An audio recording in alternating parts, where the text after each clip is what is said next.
Halo teman-teman mahasiswa, selamat datang di sesi pembahasan kita kali ini. Jujur, saya sangat antusias karena hari ini kita bakal masuk ke ranah yang jauh lebih strategis, nggak cuma sekedar teori ngebosinin di atas kertas. Fokus kita sekarang adalah gimana sih cara nyusun strategi pemasaran digital yang benar-benar terintegrasi. Kita udah nggak zaman ya milih channel marketing asal tebak atau cuma ikut-ikutan tren. Hari ini kita bakal bedah tuntas gimana cara ngebangun ekosistem digital yang solid, di mana setiap platform itu saling bekerja sama. Terus gimana cara ngatur budgetnya biar nggak boncas? Pastiin kalian nyimak sampai beres ya, soalnya habis ini kalian bakal langsung praktek. Oke, biar gampang, ini roadmap atau peta jalan kita hari ini. Kita bakal mulai dari ngebahas akar masalah kenapa kampanye digital sering gagal, terus masuk ke integrasi channel, logika perjalanan pelanggan, cara nyusun budget yang strategis, dan terakhir kita tutup dengan framework praktis buat tugas kelas kalian. Langsung aja yuk! Kita masuk ke bagian pertama, masalah utama, mengapa anggaran digital marketing sering terbuang sia-sia. Coba deh, kalian pikirin sejenak. Kenapa sih budget marketing yang udah gede banget seringkali ujung-ujungnya malah nol besar, alias nggak ngasih hasil yang jelas? Pasti banyak kan dari kalian yang masih mikir, oh makin gede budget iklan otomatis jualan makin meledak. Wah hati-hati, di era digital sekarang itu jebakan pemikiran yang sangat berbahaya. Banyak bisnis di luar sana yang gagal bukan karena produknya jelek loh, tapi karena promosinya itu jalan sendiri-sendiri dan nggak nyambung. Kesalahan umumnya tuh jelas banget kelihatan di lapangan. Misalnya nih, jalanin iklan tapi dilepas gitu aja tanpa dukungan konten organik. Terus bikin konten tapi bolong-bolong nggak konsisten. Atau asal bayar influencer mahal tapi karakternya sama sekali nggak cocok sama identitas brand. Ada juga yang ngebakar semua uangnya cuma buat ngiklan doang, lupa sama yang namanya retargeting atau evaluasi. Percaya deh, ngandalin iklan doang tanpa ngebangun fondasi organik itu cara paling cepat buat nguras habis budget tanpa ngelihat ROI sama sekali. Iklan yang berdiri sendiri itu jatuhnya cuma buang-buang uang. Terus gimana dong solusinya? Kita bahas di bagian kedua, integrasi channel, yaitu membangun ekosistem digital yang saling terhubung. Dalam digital marketing modern, konsep marketing mix itu benar-benar nyawa dari strategi kita, bukan cuma teori hafalan. Jangan biarkan channel pemasaran kalian berjalan buta dan sendiri-sendiri. Kalau di teori lama place atau tempat jualan itu wujudnya ruko fisik di mall, nah sekarang bentuknya adalah platform-platform digital.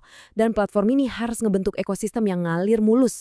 Ibaratnya, gimana caranya kita mindahin orang yang lagi asyik lihat video di TikTok, terus jadi kepo ngecek Instagram kita, sampai akhirnya mantap nekan tombol beli di Shopee. Semuanya harus saling mendukung secara alami.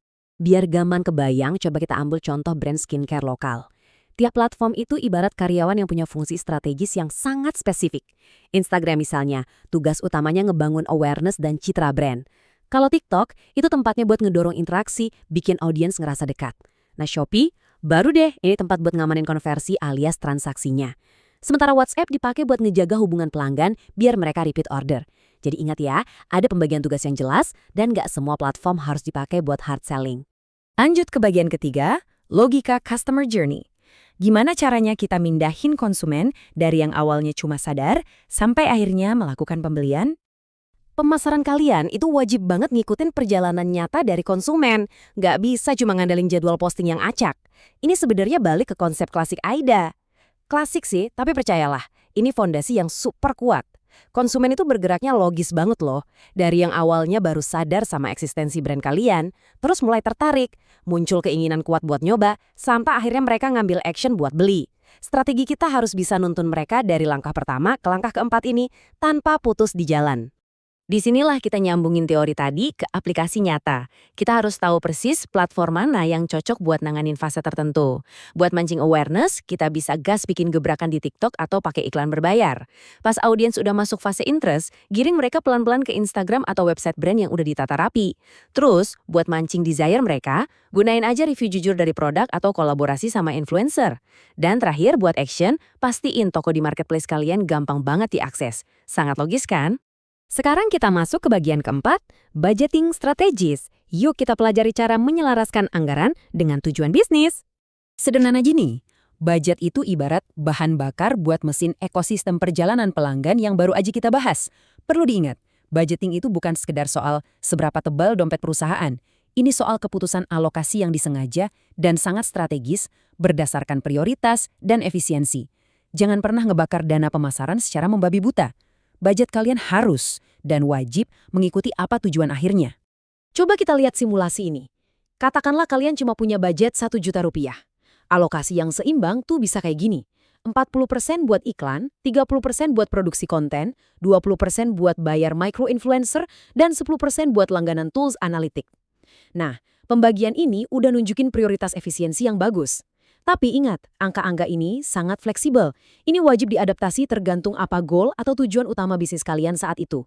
Maksudnya fleksibel tuh begini. Kalau misalnya bulan ini fokus utama brand kalian adalah nyari awareness, mungkin karena baru launching produk baru, maka bahan bakar finansialnya harus langsung digeser, gedein porsi budget di ads. Sebaliknya, kalau ternyata bulan depan tujuannya ganti jadi conversion karena mau ngabisin stok, ya tarik budgetnya, pindahin secara masif ke marketplace buat ngasih subsidi promo belanja. Sekali lagi, budget harus selalu mengikuti tujuan. Dan pastinya, sebagai pemasar digital yang cerdas, kita nggak pernah ngeluarin uang bermodalkan feeling doang. Kita ngukurnya pakai ROI alias Return on Investment. Apakah dana yang kita keluarkan benar-benar balik bawa untung? Manfaatkan selalu alat analitik kayak Meta Ads Manager, TikTok Ads, atau Google Analytics buat ngelacak tiap rupiah yang kalian bakar. Pastikan kalian dapat ROI yang sebenarnya. Biar kebayang utuhnya, mari kita satukan semua konsep ini pakai contoh kasus brand minuman kekinian. Strategi mereka ini simpel banget, tapi sangat mematikan. Gara-gara tiap channel punya peran yang super jelas. TikTok Ads ditaruh di garda depan buat nangkap awareness orang-orang. Terus, para influencer ngambil peran buat ngebangun trust dan yakinin kalau minumannya beneran enak. Dan di ujung perjalanan, Shopee yang nangkap konversinya saat orang akhirnya memutuskan untuk beli. Sederhana, terintegrasi, dan sangat efektif. Oke, sampailah kita di bagian kelima, framework and tugas kelas. Waktunya nerapin teori ini ke dalam praktek langsung. Ini dia framework 4 langkah yang bakal jadi pegangan kalian. Pertama, tentukan dulu siapa target pasarnya secara spesifik. Kedua, pilih channel yang relevan sama target itu. Ketiga, petakan secara persis gimana pelanggan kalian akan bergerak dari tahap kenal sampai beli. Dan keempat, alokasikan budgetnya secara logis buat mendanai perjalanan tersebut. Framework inilah yang bakal jadi senjata andalan kalian buat ngerjain tugas dalam 20 menit ke depan. Tolong perhatikan instruksi tugas ini baik-baik ya. Silahkan bentuk kelompok, satu kelompok cukup 2 orang. Terus, pilih satu produk spesifik. Saya sangat menyarankan produk UMKM atau brand lokal sehari-hari yang kalian kenal baik. Terapkan 4 langkah framework tadi, lalu atur simulasi budget di kisaran 500.000 sampai 1 juta rupiah. Output akhirnya, saya cuma minta 1 slide ringkasan strategi yang padat, nggak usah bertele-tele. Nah, ini poin yang krusial. Perhatikan rubrik penilaian ini ya teman-teman. Sebagai dosen kalian, saya nggak nyari desain slide presentasi yang luar biasa cantik. Yang saya cari adalah logika kalian. 40% nilai datang dari logika strategi kalian. 30% dari seberapa pas kalian memilih channel. Dan 30% lagi dari alokasi budget. Masuk akal dan dukung tujuan nggak? Pastikan setiap keputusan strategis yang kalian ambil bisa dipertanggungjawabkan logikanya. Saya bakal ninggalin kalian sama satu pertanyaan ini sebelum kalian mulai berdiskusi. Apakah strategi kalian udah masuk akal secara logika buat nuntun pelanggan kalian dari awal sampai beli? Tantang asumsi kalian sendiri teman-teman. Jangan cuma nebak-nebak, jangan sekedar ngikutin tren tanpa alasan yang jelas. Pakai logika, integrasikan channelnya, dan arahkan budget untuk dapatin hasil yang nyata. Selamat ngerjain tugas kelompok kalian, saya sangat menantikan presentasi strategi hebat dari kalian semua.